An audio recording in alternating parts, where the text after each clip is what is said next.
What's up, YouTube? It's your boy Jay from Playnet Max. Hope everybody had a good holidays. As you can see, I want to end the year with a bang, so I went ahead and opened up a new project and programmed a new player controller for Infinite Scroller. As you can see here, I'm just making sure it works. I love Infinite Scrollers. It's Infinite Runners. I guess you could say like power-ups and stuff like that. So I just did a lot of fillers, pulled a background off the internet and adjusted that. It is my first time actually working on a full, like working towards finishing a project, not just a test game or just practicing and stuff like that. So I went to push forward. Here I started looking up how to do an infinite loop on the background and spawning points for various objects and projectiles, I guess you could say, looking forward. Scripted those and made sure to be very organized with it, because I hate when everything's unorganized and all over the place and I can't revert back to certain things. So just doing that, I'm making sure the spawn points are good, using some basic sprites from the engine, using Unity. Been dabbling with Unity, not too serious, nothing really for real, but I finally got the spawn points to work. So then I had to input a border that could act as a trigger to destroy the objects, because I don't want the game to get slow.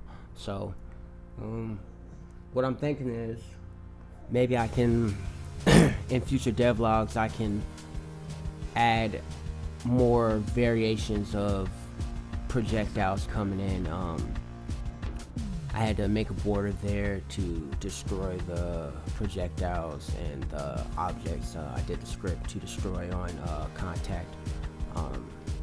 But yeah, no, I think that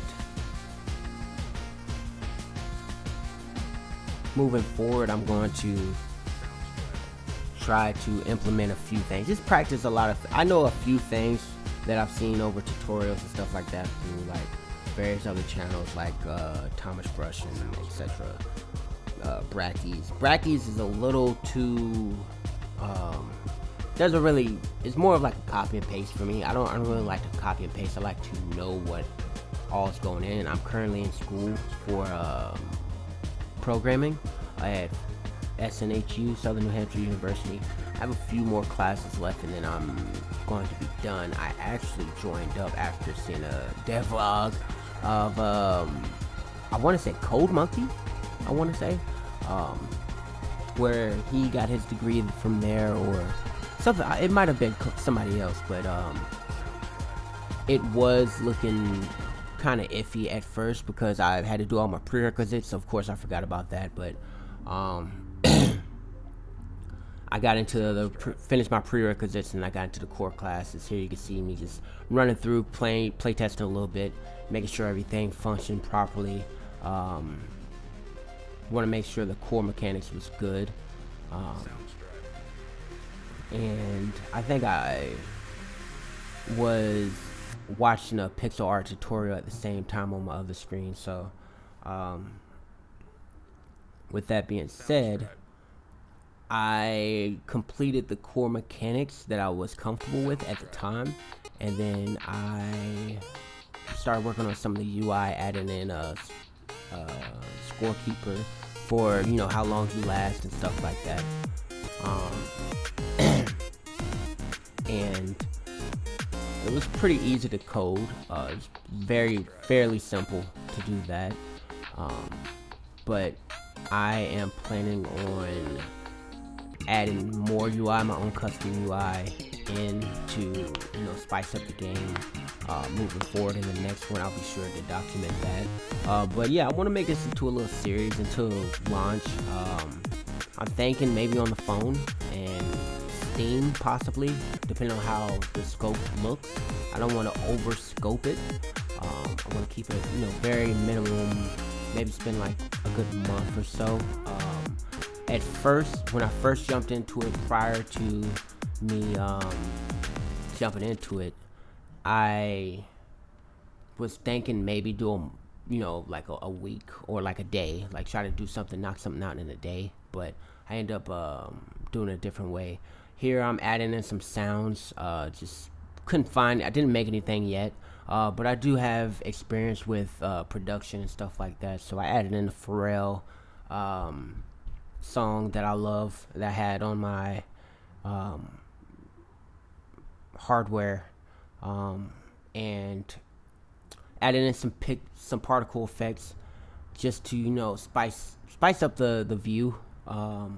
Really kind of unnecessary, so I think I'm gonna take that out. But moved it off screen, making sure that it wasn't spawning like in the middle of the screen. There was a few issues I ran into with positioning, like my spawn points. I think I may have clicked something wrong, and then got the codes correct for the spawn points, but I think I might have got my position wrong, so I'm gonna have to go back through and really dig deep into that. Here you can see went to a sprite, started drawing up some clouds and stuff like that.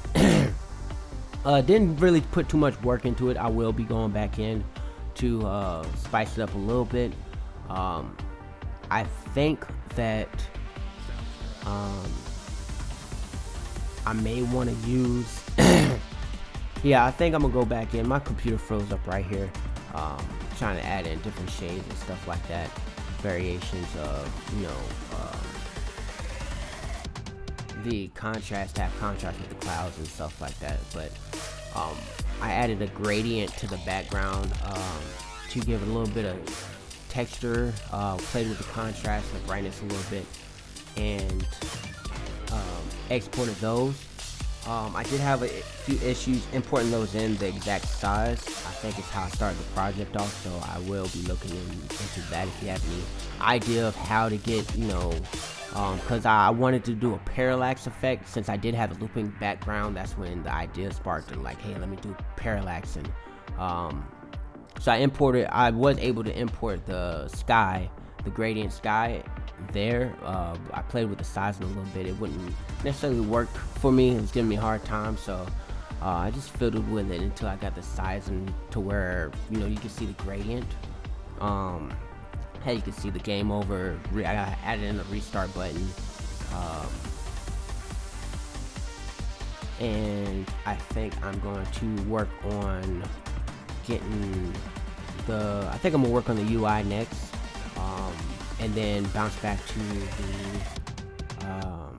here I went back to A-Sprite and try to add in like some it's weird. I can draw really well, but trying to do pixel art is like speaking Japanese to me. I don't know what the heck, but I'm gonna keep working at it to get better. I didn't like the triangles, so I added those in.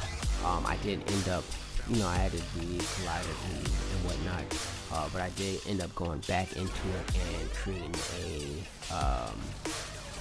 a stand-in for the player, but it was whack. It was terrible. I'm not even gonna lie to you. And I was just getting real lazy with it, so I decided to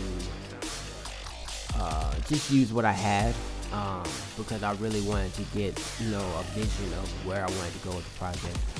So I added in the player, I added in the spike balls, and then I started working on some missiles actually to just plug in, just go basic. I did have a variation of a white missile, like a lighter gray missile, and then I did a variation of it in dark gray to try to route an idea of how I wanted the AI to react to the player. Maybe like homing synthetic missiles. If you guys have any ideas, be sure to comment. This is my first actual devlog, actually developing a game though. If I wanted to launch right now and just whip together, like use some pre-assets, I could, but I'm not going to do that. I'm going to try the art technique, like the art portion of it and the music portion of it, I can do myself with flying colors if I just sit down and knuckle down and do it. I've noticed that my pixel art was a little distorted, so I had to figure out how to get my pixel art to not distort or like feel a little fluffy.